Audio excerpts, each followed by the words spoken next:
This is Frank Sawyer's Killer Bug pattern. It was originally designed by Mr. Sawyer to help control grayling on River Avon, where they were considered vermin or pests and had no place in the trout fishery.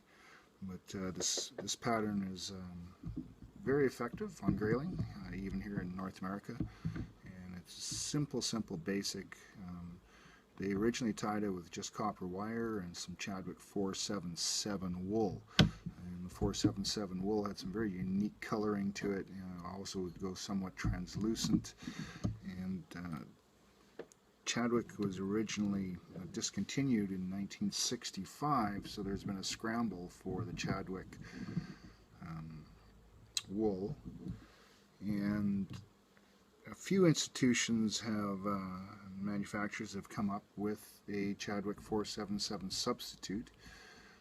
That's very, I guess you could say, identical or close to the original material. In today's market today on eBay, you can find Chadwick 477 on the original cards for a meter of it in the neighborhood of £100 or 200 Canadian dollars. I'm fortunate enough to still have some.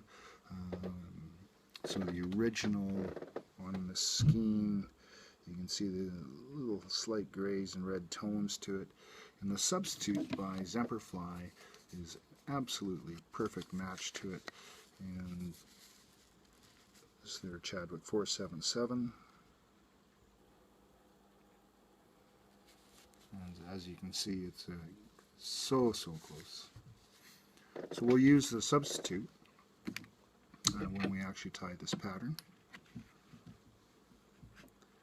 And to start with, we'll include some copper wire, usually 4 turns near the back of the hook, but I'll tie it in along the side of the hook shank and parallel it just to add in some extra weight.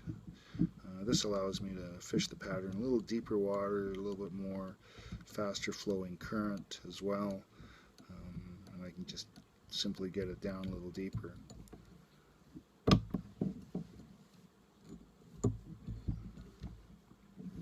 So once that's laid in on the side, we'll do 4 or 5 tight turns of the copper wire.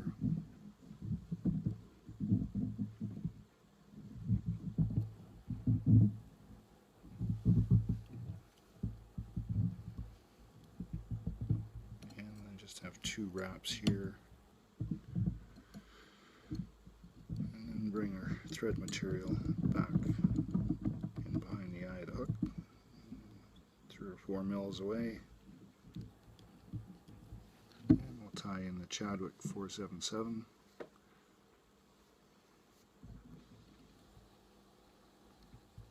So the person that actually named this pattern for Frank Sawyer was his good friend Lee Wolf. Most of us North Americans are very familiar with who Lee Wolf was and is, and how he contributed to the fly fishing industry. So once I've tied in the Chadwick 477 right at just by its tip near the front of the hook, I'll put a small fine layer of head cement down, and then begin my wrapping my material with touching turns. Fairly loosely, and I don't pull it too tight. And just come back to the base of the copper wire where it's tied off, and then we'll return back up the hook shank, touching turns to just a mil or 2 behind the eye of the hook, or 1 hook shank or 1 hook eye length from behind the eye of the hook. And 3 wraps on top, 2 down locking, hitch. We'll cut away the excess. And we have to clean that up somewhat we can. Just do some cleanup wraps in here.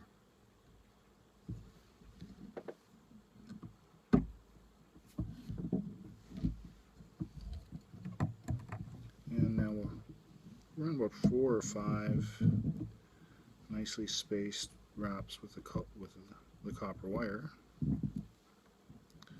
towards the eye of the hook.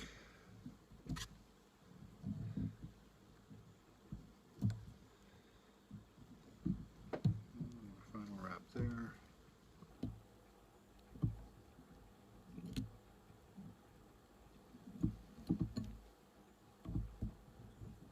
Break away the wire.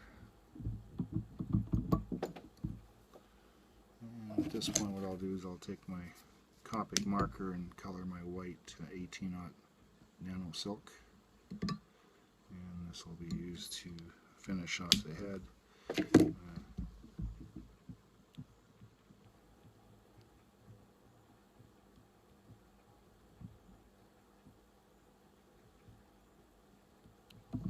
Now you can make a smaller head, it doesn't really matter. I like actually making a little larger grub hook or grub style head. A lot of grubs that we find here will have a bit of a darker grayish, brown, blackish head. I can, with the white nano silk, I change my mind halfway through the pattern. I can make it into any color I desire.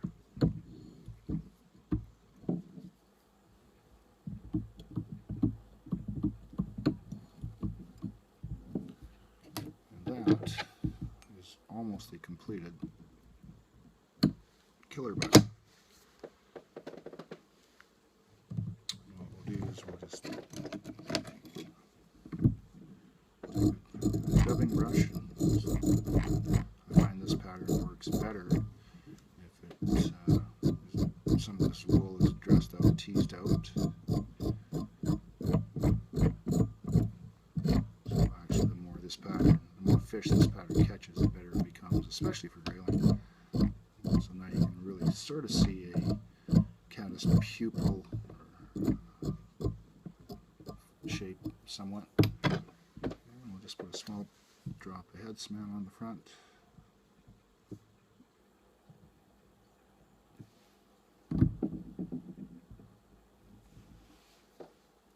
We have a finished Killer Bug pattern.